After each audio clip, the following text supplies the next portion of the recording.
We are privileged to have with us an outstanding American. He is the author of 5 best-selling books, including the well-known None Dare Call It Conspiracy, which has sold nearly 4 million copies. For more than 10 years, Gary Allen has provided volumes of powerful, penetrating missiles for use by patriots working for Americanism. Massive circulation of reprints of his articles from Review of the News and American Opinion magazines have exposed and destroyed numerous socialist schemes. He is a top authority on the communist deception, subversion, and terrorism facing us in the streets today. He has ripped the mask off of so-called academic freedom from the totalitarian mental diet being fed students in most colleges and universities. The think tanks, socialist planners, media mongols, tax-free foundations, international bankers, and world government oligarchists are just some of those whose nefarious schemes have been exposed by the typewriter of Gary Allen. Perhaps it was at Stanford University, where he played tackle and majored in history and English, that Gary developed the ability to tackle an immense issue, reduce it to its fundamental essence, and present it in understandable language. Nowhere has he better demonstrated this ability than in his newest book, The Rockefeller File. Everybody knows the Rockefellers are rich. Everybody knows they have tax-free foundations.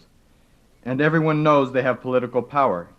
Yet very few people realize, and fewer still are able to lucidly demonstrate, what the Rockefellers are using their money, foundations, and political power to achieve. This Gary Allen does with distinction in his new book, and this he is going to do tonight by giving us some glimpses of what he has found through his research and investigations. It's an honor to introduce Mr. Gary Allen.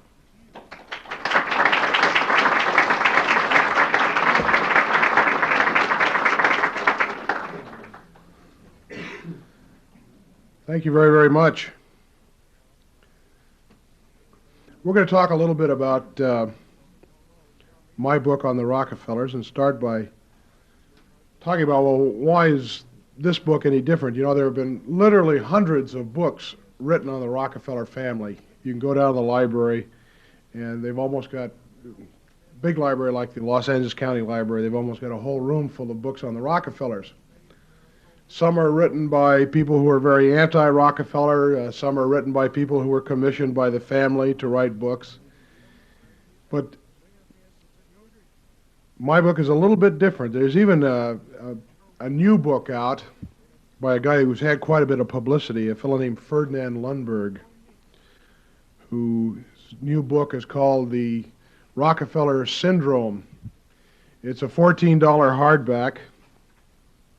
And Mr. Ferdinand Lundberg has been all over the country, appearing on all the radio programs, discussing his book. And his book is full of a tremendous amount of research. And it's sort of like telling a joke and leaving the punchline out, because he spends literally hundreds of pages documenting the fantastic power of the Rockefeller family, how its interlocks go into virtually every phase of American life,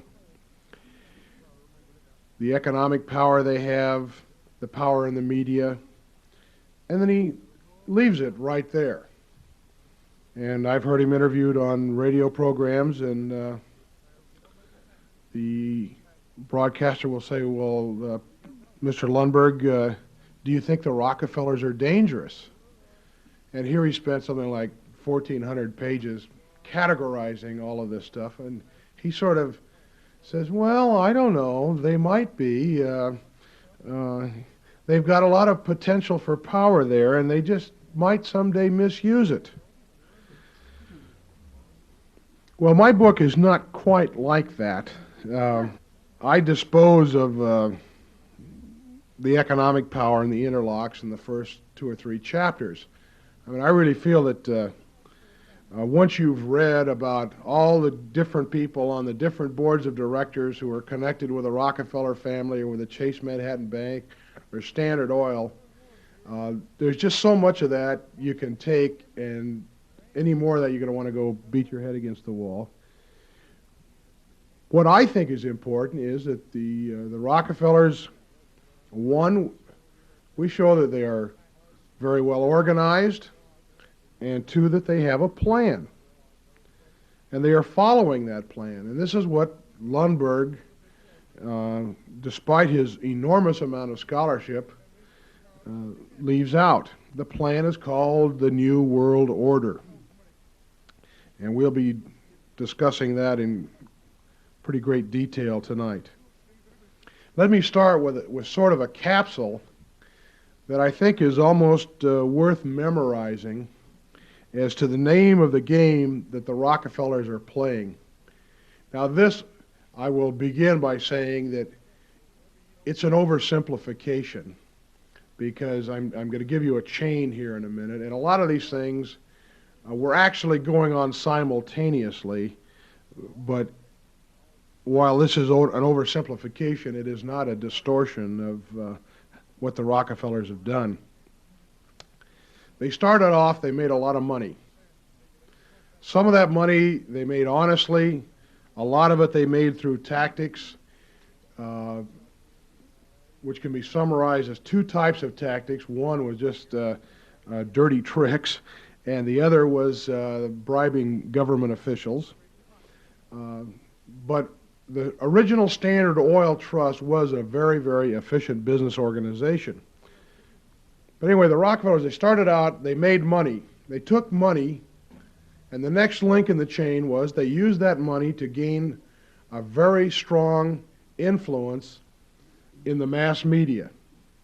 The next link in the chain was that using the influence they had in the mass media, that gave them a strong impact on public opinion. The next link, when you have strong impact on public opinion, you're going to be able to affect the outcome of elections. And of course, when you can affect the outcome of elections, you can have a lot of politicians in your pocket. When you control politicians, you then gain control of the government, obviously. And today, now that we have virtually merged or married the government with business, when you control the government, you gain control over the next link, which is the economy. And when you control the economy, you're back to having the ability to make enormous amounts of money. So you can see that the chain goes full circle. You start with money. Money, you gain control of media. Media, you gain control of public opinion. With control of public opinion, you gain control of politicians. This gives you control of elections, where you gain control of the government, where you gain control of the economy, where you're back in a position to make more money. If you go out on the street and talk to the average American and you say to him that the Rockefellers are promoting socialism, he thinks that's crazy. Why would the Rockefellers, these multi-billionaires, be for socialism? Good question, isn't it? You see, when I was at Stanford University, I was taught that socialism was a system, an idealistic system. Some professors would say it's what we should work for, and others would say, well, it's idealistic, but possibly it's not practical. But everybody agreed that conceptually it was a wonderful system, because it took from the rich and it gave to the poor. In other words, the theory is that a guy who sweeps the floors should be paid the same as a brain surgeon, that their reward should be equal, and that was idealistic. Well, of course, everybody knows if you set up a society like that, you wind up with janitors performing brain surgery. But socialism, which we were all told was going to redistribute wealth downwards, that's the bait, because that isn't how it works at all. What we have in this country today, and increasingly so, is a little bit of socialism for the poor, a lot of socialism for the super rich, all paid for by the middle class.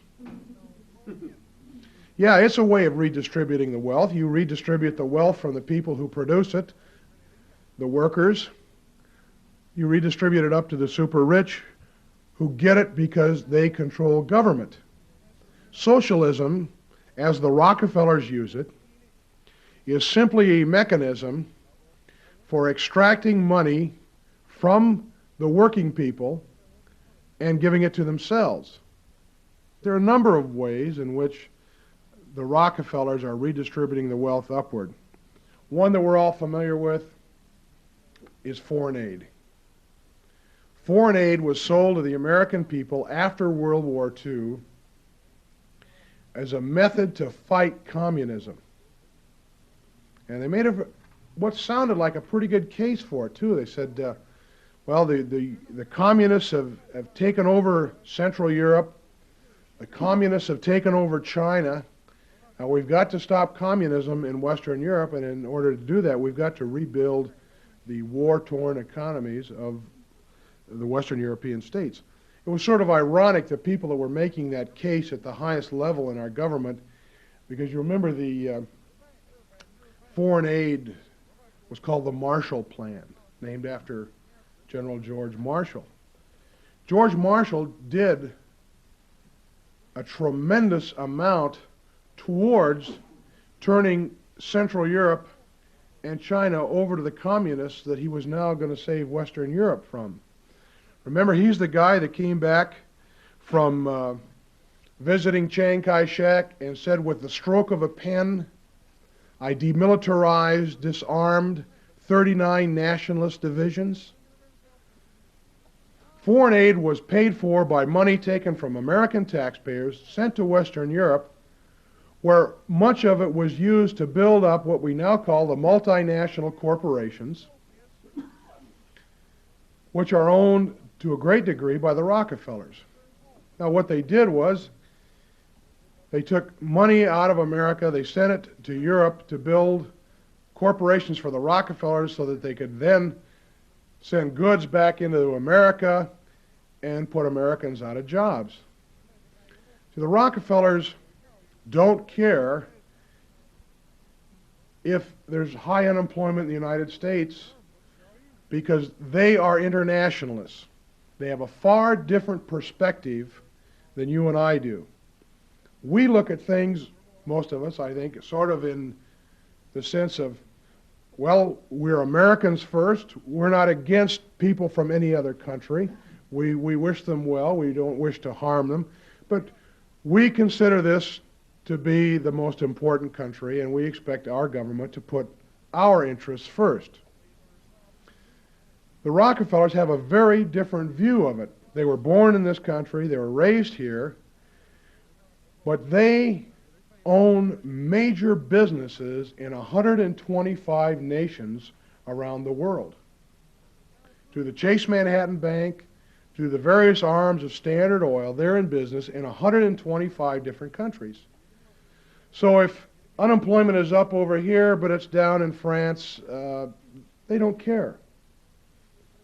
Now, I am not making an argument here for the abolishment of free trade or setting up tariffs or anything like that, but what they're talking about here, it is not free trade to put an American steelworker in Pittsburgh, Pennsylvania out of work by taxing him, sending the money to France to build a steel mill over there, which ships steel back to this country cheaper than we can produce it here.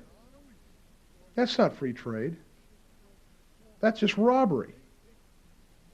And much of the Rockefeller empire has been built that way. Another way in which the middle class is taxed to help the Rockefellers is subsidies. They're in all kinds of businesses which receive subsidies from the government.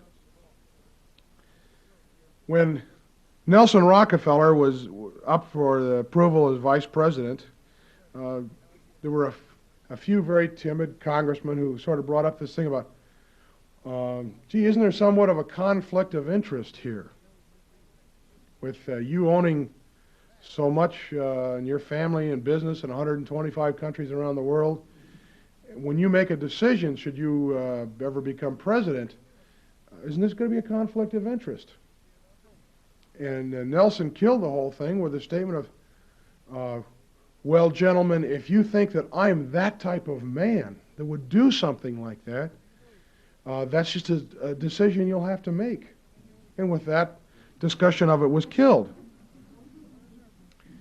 One thing that did come out during those hearings, it was kind of interesting, was Henry Kissinger. Now here's Henry Kissinger. He's been around now making foreign policy for the last 6 years, most important man in the administration. He came right off Nelson Rockefeller's private staff. And remember, it came out that when Henry went down to Washington, Nelson laid out 50 big ones on him as a going away present. $50,000 Nelson gave to Henry Kissinger. Now, if you or I gave somebody like that money, what would it be called? A bribe. In Nelson's case, it was simply a humanitarian gift. And yet, Henry Kissinger literally cannot make a decision involving American foreign policy anywhere in the world, including the Soviet Union and Communist China, now known as the People's Republic of China, of course, that is not a total conflict of interest with the Rockefeller family. Now, that $50,000 gift that Nelson had given Kissinger should have got both of them fired. And yet, did you hear any editorials on Channel 4 about this terrible conflict of interest? And remember, this is right after Watergate, when they talked about the rottenness of the government, of people buying politicians. You know, it just depends who's doing the buying. There is a phenomenal double standard here. People don't want to mess with Rocky. If we're going to solve the problem that we have in this country today, we have got to institute divorce proceedings and divorce business from government. Actually, the Democrats have a better view of part of this thing than Republicans do, because they look at the contracts and the subsidies and they say, well, government is run for big business. Republicans look at it and say, well, government is anti-business. You've got all those alphabet bureaus. You've got OSHA and the Federal Trade Commission, the Federal Reserve Board, and all those hundreds of harassment bureaus that the government has. What you have is both sides here are half right. Both are making accurate criticisms, and they're refusing to look at the fact that they're seeing what they want to see and just ignoring what they don't want to see. This is what happens when you marry business and government. Yeah, we ought to get rid of OSHA, but we also ought to stop subsidizing businesses too. Again, the whole idea of the United States government was that the government was neither to help nor to hinder business. So there's a bumper sticker I'd like to see put out, and that is get business out of government and get government out of business. And that way, let's go back to a free economy and let people produce things and not have a gravy train for people who don't work, whether they're rich or poor. See, all of these things concentrate more and more power in government and help to eliminate competition.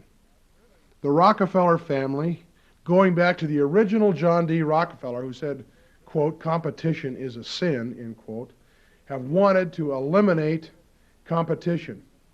The name of the game is monopoly. It is played by gaining control of government to penalize potential competitors. That is why the Rockefellers are for socialism. I hate to use this corny old cliche about the octopus. You know, everybody's used that. That's really so trite, it's unbelievable. But the Rockefeller family and their holdings really amounts to an octopus.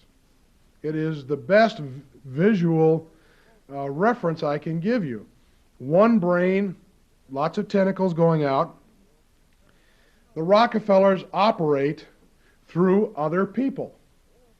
There's only 4 living Rockefeller brothers, and there's only so much that they can do at any one time.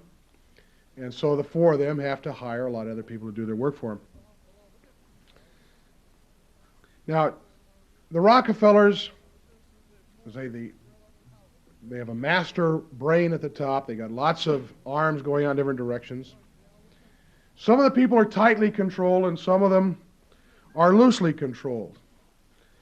Now, I'd like to discuss this a little bit because I think that this is very important in how you think about things. And we probably have sort of 2 groups here in the audience tonight. You've got the people who maybe never been to a speech like this before, and they're out there looking at me now, and they think, geez, I wonder if this guy's got a flying saucer on back. He sounds like he just dropped in from Mars. And then you've got the people that have been studying this for 15 years, and they're thinking, come on, why doesn't he get around the nitty-gritty and tell it like it really is?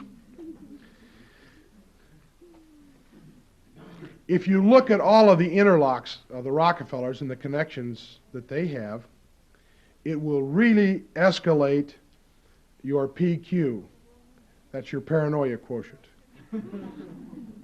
Now, I have a theory on this, and I'd like to see everybody adopt it. I'm sort of a middle-of-the-road paranoid.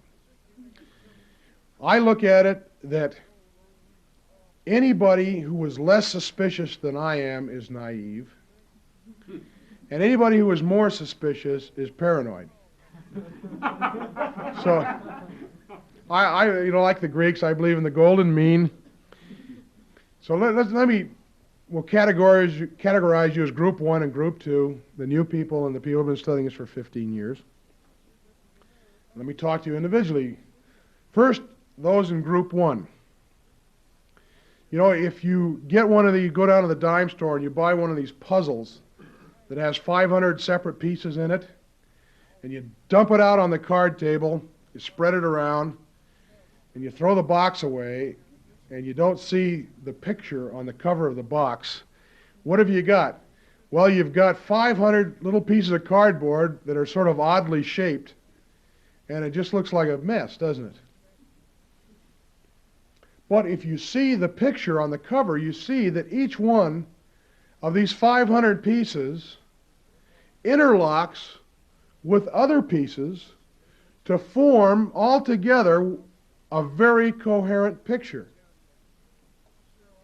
Now, what I'm saying to you is that if the American people are not going to continually be conned and conned and conned by the Rockefeller family, operating through different arms and through different Charlie McCarthys, you can sort of imagine it's like watching a puppet show, or there's one guy behind there who's doing a lot of manipulating, but they all look independent to you. You don't realize they have any kind of a connection, particularly if somebody doesn't know, for instance, of the existence of an organization like the Council on Foreign Relations, which is sort of the major coordinating committee for the Rockefeller octopus. If you don't know that exists, you don't know that Sam and Tom and Joe and Bob, who all seem to be promoting the same or slightly different things, it looks to you like they're just independent guys. When you find out that they are all members of the same fraternity, it makes a difference. So group 1, I hope you will read my book, because it is important that you know that the Rockefellers have a plan, and they're working through lots of people, and if you put the pieces together, it's all very coherent. Now, group 2. Those of us who have been into this thing for a long time sometimes make the mistake of taking this theory that we are dealing with an organization and that organization has a plan, and we project it too far to the point where we think that every local nasty liberal is somehow a knowledgeable part of a conspiracy. In my opinion, we are dealing, yes, the Rockefellers are involved in what amounts to a conspiracy. And they've got an awful lot of people helping them with this, but very, very few people understand what they're doing. All right, then how do the Rockefellers get people to do this work for them and not know that they're doing it? Very simple.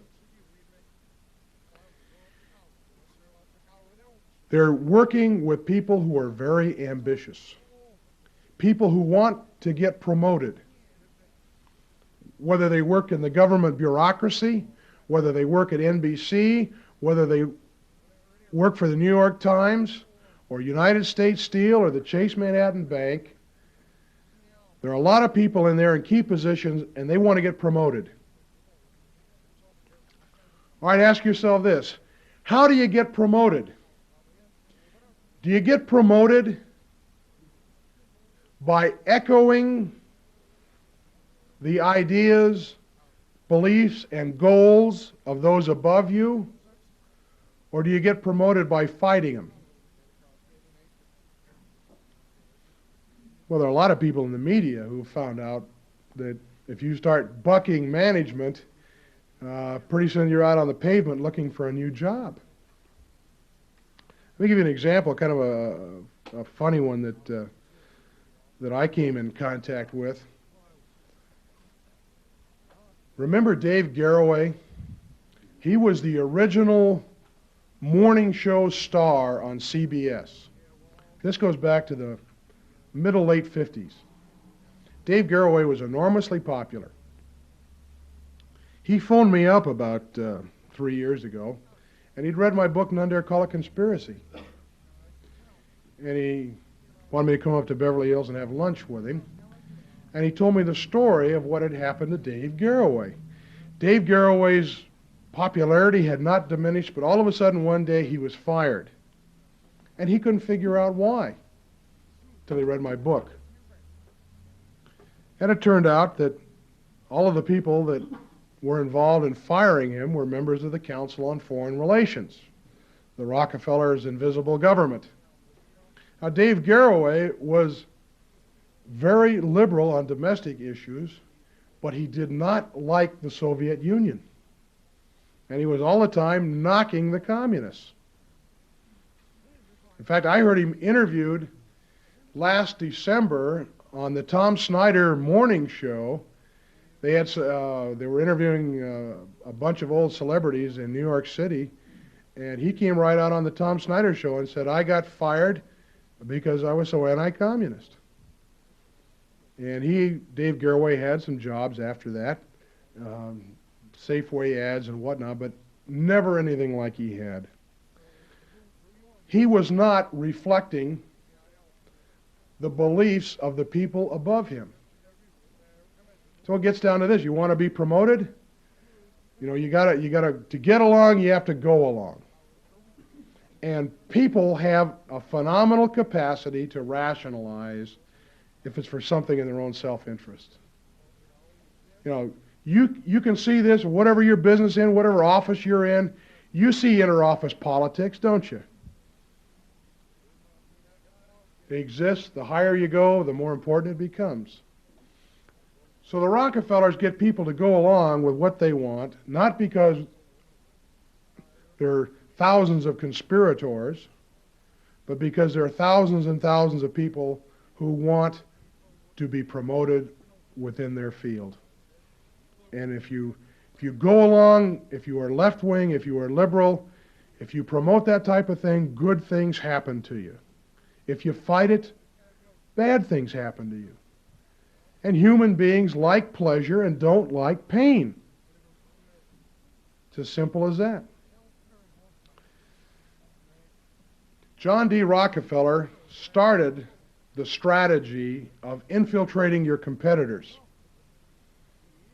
You know, there's nothing quite as advantageous as knowing what the people are doing who you're trying to take over. He was sort of the first Watergator. Well, I guess he probably didn't originate. I guess it probably goes back to Machiavelli or long before that, of taking your people and placing it in an organization. Now you don't have to do that. You, instead of bribing somebody on the board of directors of a competitor, today they just bug the room, don't they? They do it electronically. But John D. would either have somebody who was secretly working for him put inside a competitor, or he would go bribe somebody. So organizations that have meetings, and they would discuss how are we going to stop the Rockefellers from taking over our organization, and the next morning the Rockefellers would know exactly what their strategy was. Pretty nice to have somebody in every organization. That way you don't have alternatives, really. See, now they've done this with our political system, so that today, for all practical purposes, what we have is the Rockadems and the Rockapubs. The public gets very excited every 4 years when we have an election. They're either Democrats or they're Republicans.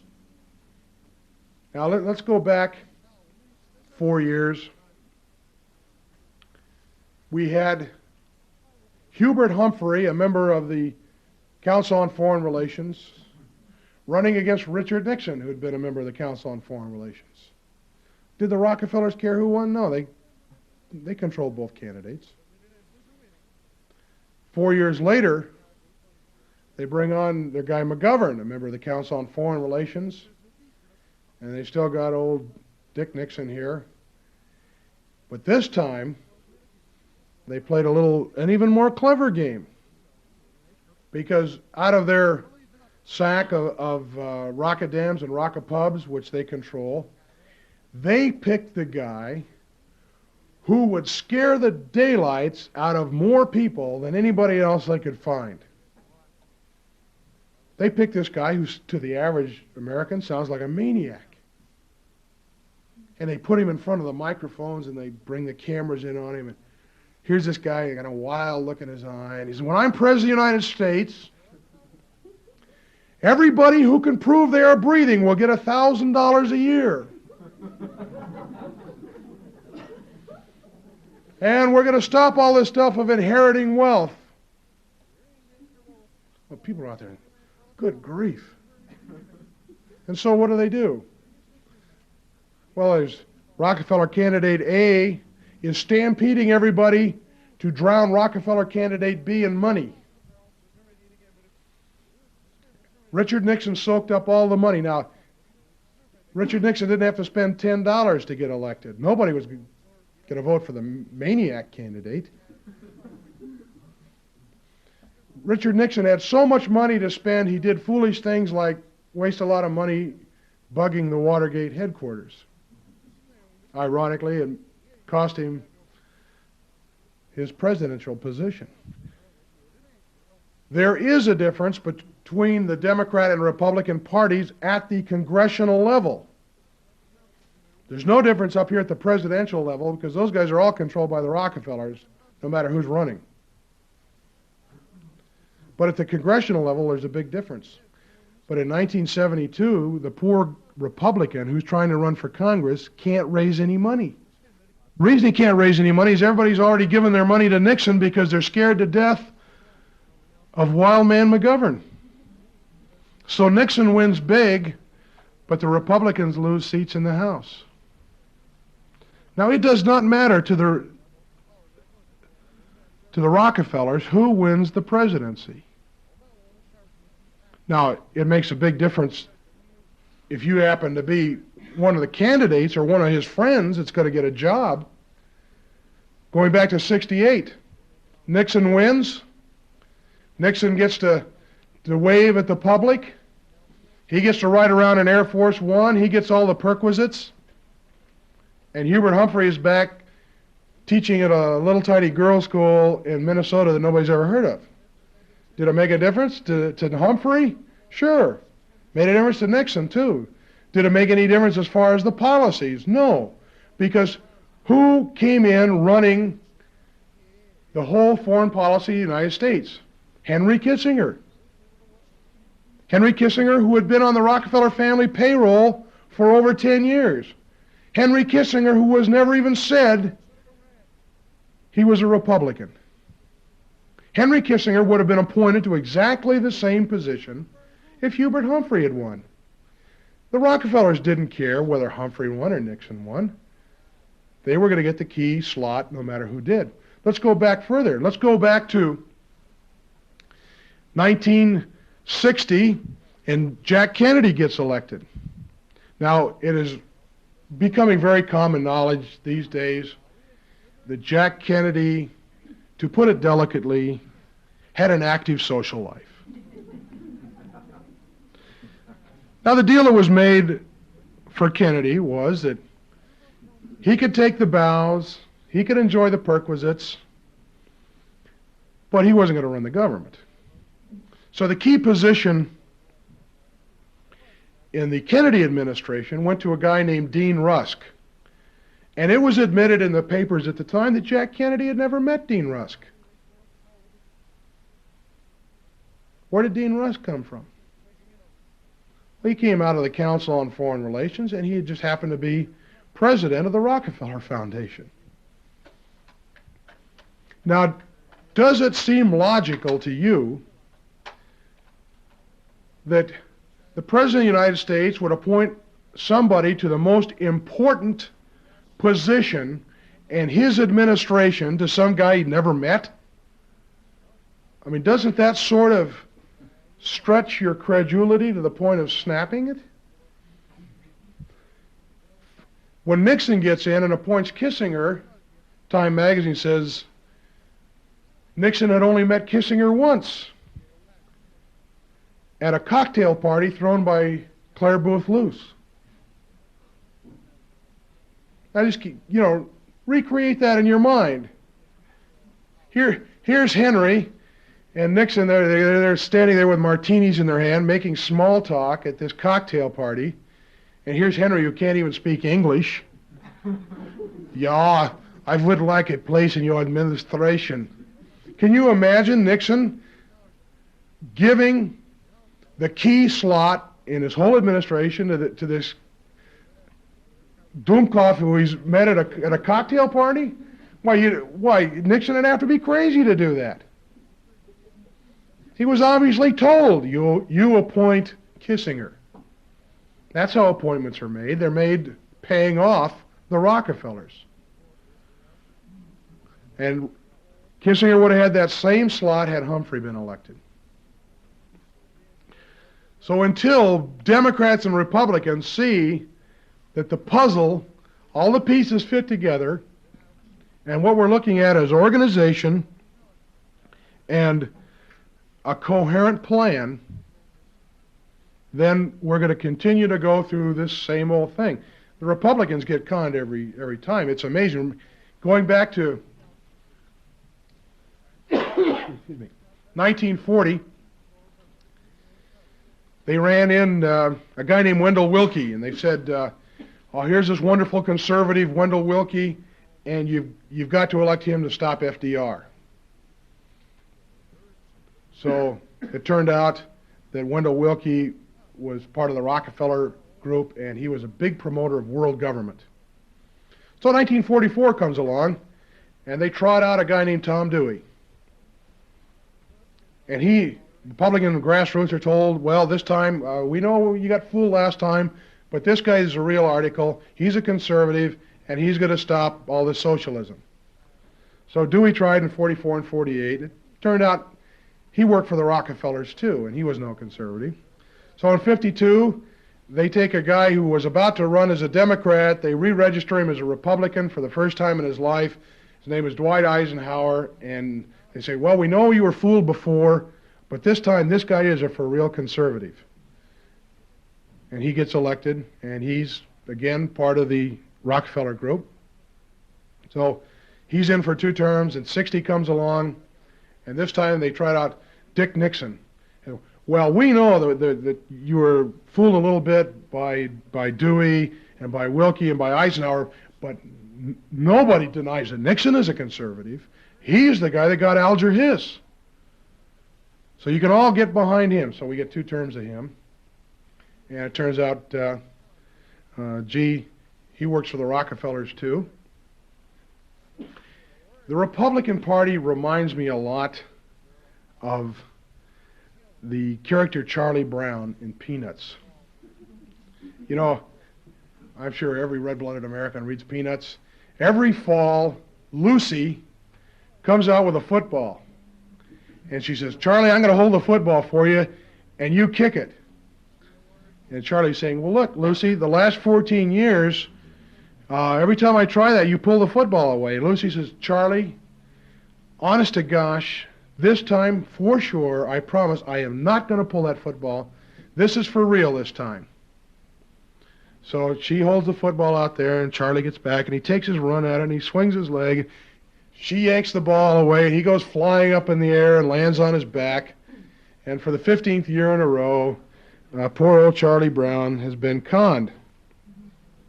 Well, Charlie Brown is the Republican Party, and Lucy is the Rockefellers. And it never seems to fail. The reason it doesn't fail is people just don't make the connections between the candidates and the Rockefellers. And people are going to continue to get conned until they find out that the candidates are connected with the Rockefellers.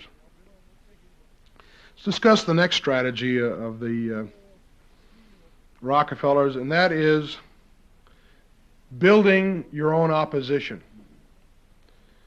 Probably the most incredible thing about the Rockefeller family is that it has had a connection, a very close connection, for over 50 years with the Soviet Union.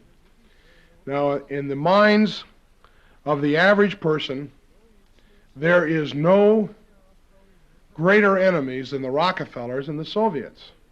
After all, much of the communist propaganda over the past 50 years has been aimed at the idea that the whole thrust of world communism is to destroy the Rockefellers so that the Rockefellers' wealth can be redistributed among the poor people of the world. If that is true, the Rockefellers have been acting very strangely. Now, the research that I relied upon for the chapter I did in the book on the Rockefellers and the communists comes from Professor Anthony Sutton, who for years was a researcher for the Hoover Institute for War, Revolution, and Peace at Stanford University, who devoted over 10 years to studying the links between Western technology and the growth of the Soviet Union. He's put out several books on this. Many of them are pretty academic and a little difficult to read, and I have summarized them. It's interesting. Sutton has never been challenged. His books just don't get reviewed. But nobody has challenged his information. He did a 3-volume history called Western Technology and Soviet Economic Development, in which he discovered, using mostly State Department files, but he found that practically everything that is modern in the Soviet Union comes from the West. And in particular, the really shocking thing, the incredible thing, is the Soviet military-industrial complex was built up virtually entirely out of the West, primarily by the United States, mainly by the Rockefellers. Going back, as he showed in his book, Wall Street and the Bolshevik Revolution, the Rockefellers were even involved in putting up money for the communist takeover of the Soviet Union in 1917. Now you have to ask yourself,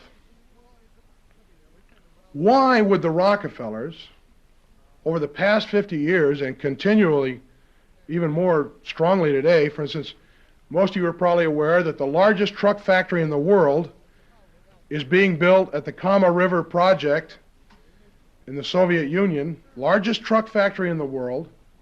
It's being financed jointly by the Rockefellers and the United States government. You know, trucks are absolutely a necessity in modern warfare. And of course, truck factories also produce tanks. Rockefellers even have an office in the Soviet Union now at 10 Karl Marx Plaza. You know, they got the best address in town. When you look at the research, you find that for over 50 years, the Rockefellers have been closely connected with the communists, their alleged blood enemies. Why? Well, I think you have to conclude either the Rockefellers are very dumb or they're very smart. Maybe they just build up their enemy because they're stupid. Or maybe they're smart. Maybe they're building up an enemy because they have a long-term goal. That long-term goal is to merge the countries of the world into a world government. The Rockefellers call it the New World Order. If you listen to Henry Kissinger, all of the time he is talking about the New World Order.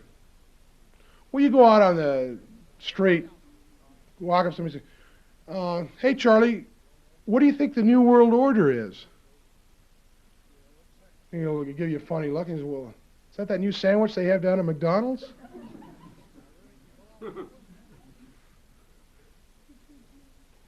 Here are these people, they keep using this phrase over and over and over again, New World Order. Nelson Rockefeller even wrote a book about it called The Future of Federalism.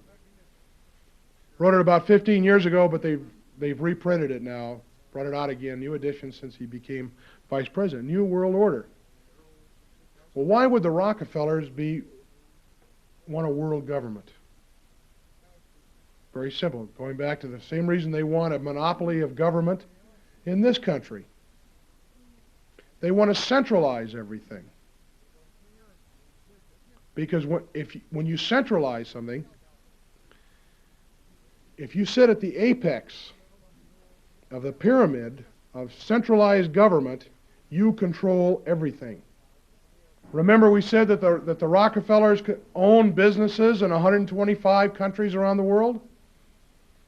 Well, think of all the politicians they have to deal with when you're in business in 125 different countries. That's why they want to merge all the countries into one world government, which they can control from the apex. Then they only have to control one guy. They don't have to control 125 separate political systems. Well, how do you get people to go for a world government? You have to bring about a crisis. Under normal circumstances, there is no motivation for the American people to go along with the merging of the United States into being just another country in a world government, just as California is a state in the United States. People say, well, I think that sounds a little dangerous. I don't think we ought to go along with it. There are two things that would push the people into accepting a world government. One is the threat of war.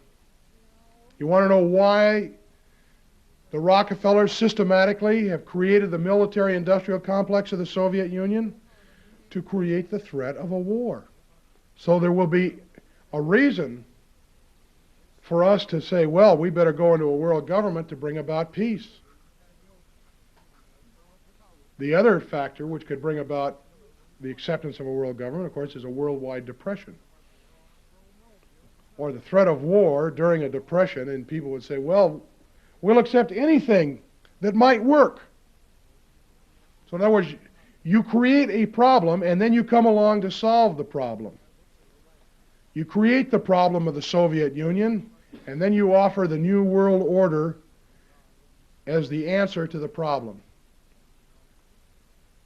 Now think about this for a minute. We've had the Soviet Union for some 50 years running around screaming. It's just like if I go out in the street and I say, when I get my hands on a gun, I am going to shoot Joe Dokes. I'm going to blow his brains out. I hate that guy. I'm going to decapitate him as soon as I get my hands on a gun. And then we find out that Joe Dokes is providing me with a cylinder, a barrel, a trigger, a sight, grips, and he's giving me the gun. Why is he doing this? Again, you got to get back. Either Joe Dokes is either very stupid, or all this screaming and yelling that I've been doing is a lot of showbiz, and he and I are really working together, and I am not going to shoot him. That he has ulterior motives. And I submit the only thing that makes sense in this constant building of the Soviet military-industrial complex by the Rockefellers is that the Rockefellers, I don't think, are stupid. I don't think they got to be multi-billionaires by being dumb. And we know that the Soviet Union would not exist as a threat in the world today if it were not for the Rockefellers. I just don't think they're stupid enough to get themselves shot. Now the obvious question, and I'm asked this at every Q&A, and it's an excellent question, is, well, what's going to keep the Soviets, after they've given them the gun, from pulling the trigger? Well, I can't give you a for sure answer on that, except I don't think the Rockefellers are going to give them any bullets. I don't think the Rockefellers are stupid enough to commit suicide. I think they have either some ultimate form of control within the Soviet Union or an ultimate defense system so that while we will be threatened with war, we will have atomic blackmail, and it will be used as a lever for more and more surrenders all around the world. But I don't think it's ever going to be consummated. I think it will be used as the excuse for us to say, yes, give us the world government. We will merge our country with that of the Soviet Union, and we will avoid the Holocaust. To me, that's the only reason that makes sense why the Rockefellers would do what they are doing and what they have done for a period of over 50 years. Now, it's interesting, when in 1953, there was a congressional committee to investigate foundations. The guy that was in charge of the investigation was a fellow named Norman Dodd, who later became a friend of mine. And he told me how just prior to this investigation, he'd received the appointment. He went and sat down with the head of the Ford Foundation. And in a conversation with this guy, Norman Dodd asked him why they made all of these grants that promoted socialism. And the president of the Ford Foundation said to Norman Dodd, "We are doing it so that we can build the United States to the point where it can comfortably be merged with the economy of the Soviet Union." That was everything that the Ford Foundation was doing, and the Ford Foundation is controlled by the Rockefellers. Everything was being done to bring about this great merger where eventually the United States and the Soviet Union will be merged. It was interesting, and he added to Dodd, he said, and we have been doing this for many years, all under orders from the White House. And Norman Dodd will tell you when they got into investigating at the highest levels this building up of the great merger, all of a sudden the investigation was shut off, and it was shut off by the White House. So the Rockefellers are involved in this movement for world government. It is the most important issue.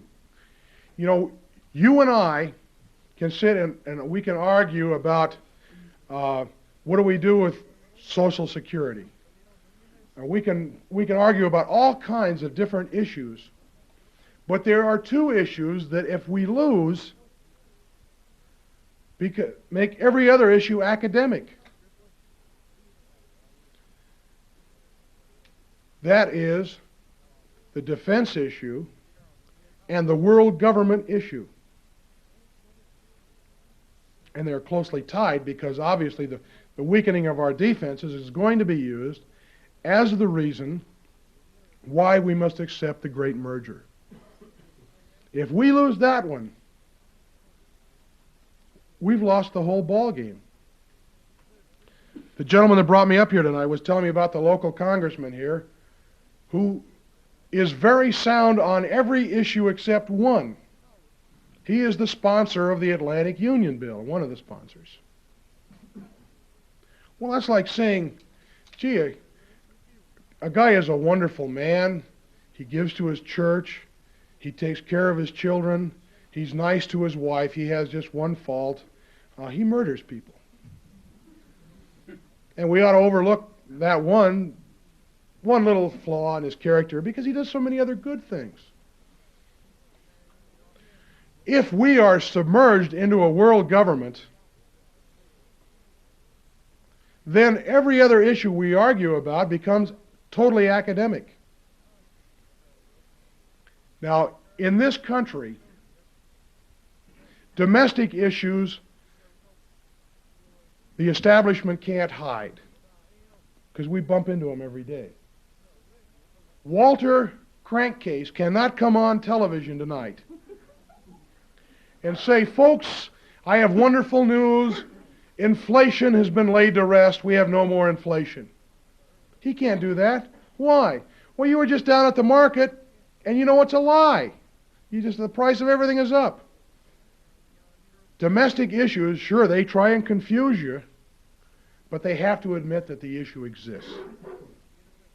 But you get into world government and defense issues, and the vast majority of the American people are totally at the mercy of the mass media for their opinions in that field. And you'll never hear Walter Crankcase come on and talk to you about world government. Never, never, ever, until it's done. He never talks about the Atlantic Union movement. The number one issue in every congressional race this year should be world government. It's not an issue, is it?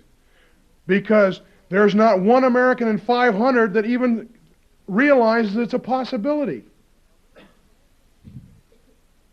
Because we're totally dependent upon the media. Now, the Rockefellers don't totally control the media. Well, they control ABC, NBC, CBS, New York Times, Washington Post, LA Times. But they don't control everything. They only want to control about 90%. They don't use any total instrumentalities. No 100% instrumentalities. No all-black instrumentalities. They want things to be dark gray. I can go out and I can get interviewed on a lot of television shows, a lot of radio shows, a lot of little independents. They don't want 100% control. 95%, that's what they want. They want to give the appearance that it is open and free and that opposition is allowed. So they will allow some. But you can't go on the Today Show, any kind of nationwide thing, and talk about this kind of stuff. Even a lot of the local guys are afraid. That's why the Rockefellers don't have to go around and buy up every radio and television station in the country. I've talked to a lot of these guys that are managers or owners of small radio and television stations. And they'll tell you very frankly, look, I'd like to put you on. You get a lot of listeners. You're controversial. Some of them will say they agree with you. Some of them just think that you ought to be able to speak like anybody else. But then they'll say, look, I never heard of any radio or television station not getting their FCC license renewed because they were too liberal. But I sure know of some that didn't get it renewed because they were too conservative. And I've got a $125,000 investment in this station, and I can't take a chance. See, the Rockefellers don't have to go around and buy up all the stations. They just have to control the guy at the top of the Federal Communications Commission. See, When you centralize control, and the Rockefellers are for every form of centralization in every field you can think of.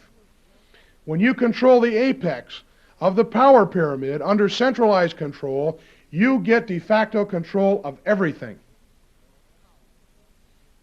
Even things that the Rockefellers promote, like supposed to help local government by federal grants.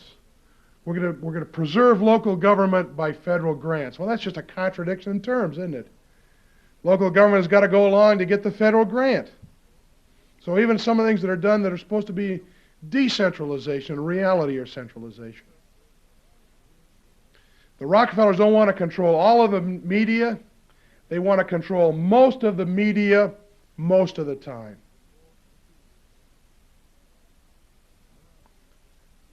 We have to be our own mass media. That's our only out.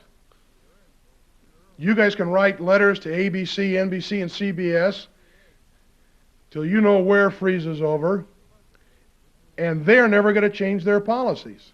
They're never going to give you a fair shake. Not if you want to talk about world government. Oh, you can go on and you can talk about wasteful government spending and that kind of stuff. That's not a survival issue, at least not in the short run. World government is. We have to be our own mass media. That's frankly the reason that I wrote this book. The book is a book to show people that we are dealing with an organization here. If we could get 8 or 10 million copies of that book out, and I realize what I'm saying is very self-serving because I'm the author, but if we could, and get people to read that book, we could break the hold that the Rockefellers have over both the political parties. How could you ever get that many books out? Well, I don't think there's any fairy godmother that's going to come along on a white horse and lay $8 million on me and tell me to go deliver books to people. It would be nice, but it's just not going to happen. That book is going to get massively distributed. You people are going to have to do it. And here is how I think you should do it. Don't give books away. Why? Well, we've all have limitations as to how much we can spend. We're all on a budget, and inflation has made things very tight. There's just so much money you can afford to spend on something like this. If you will buy bulk quantities of books and just make up your mind that it's going to be a project that you're going to take on, that you're going to be a truth pusher, and you're going to go get other people to be truth junkies, get them hooked, and make pushers out of them, then you can start a geometric progression. And don't give the books away. Anybody can afford to buy a book for $1 or $2. If you buy them in quantity and you're paying $1 for them, and you sell half of them for $2, for every one you sell, you can give another one away. I realize there's some people that, because of a personal relationship, you can't really say, give me $1. But most of them you can. And if you make this thing self-funding, then there is no limit to how many books you can get out. But if you go out and say, well, I can afford to buy 10 books and I'll go give those 10 books away and then I'll quit, then that's where it stops because you can't afford anymore. Freedom isn't free, and people can afford to pay $1 or $2 to find out what the heck is going on in this country. They live here too. So remember this, people are more likely to read the book if they paid for it than if you just gave it to them. Now if you're clever, you'll come up with gimmicks like, say, look, take this book and I want you to read 3 chapters tonight, and tomorrow either give me $1 or give me the book back. You know, a little salesmanship in there isn't going to hurt anything. But that's if you want to break the Rockefeller control, that's the way it has to be done. It has to be done by the grassroots because nobody's going to save us but us. Now, I'm going to close with a 2-minute pitch for the John Birch Society, which I've been a member of since 1964. It turned me around from being the liberal that I was when I got out of college. Look, I can stand up here, I could give you all kinds of reasons you ought to join, but let me put it this way to you, very quickly. If you read this book, you will know that the Rockefellers, as I said in the beginning, are one, organized, and two, they have a plan. They've also got a lot of momentum, and they got a lot of money to carry the plan out with. It's just common sense. If these people are organized, then we better organize. And in your heart, you know that if you don't become part of the organization to stop these people, you're doing just the same thing as watching somebody kidnap a child in front of you. Except this one is going to be you and your own child. If the other side is organized, we have to be organized too. There's an old saying that when evil men conspire, good men must organize. Now, you can think of 89 different rationalizations why you can do more good on the outside and why you shouldn't join the John Birch Society. But deep down in your heart, you all know it gets right down to whether you have the guts to get out on the firing line where the battle's being fought or not. It's simply a matter of conscience. And if you can go home tonight and you can come up with any reason, any logical reason of why the Rockefellers can be stopped if we don't organize, then don't join. But if it makes sense to you that we have to match with numbers of people and with dedication what they are doing with a few people in high places and lots of money, that makes sense to you, then you should talk to the gentleman here about joining with us in the John Birch Society to try to keep this country from becoming submerged in a dictatorial world government.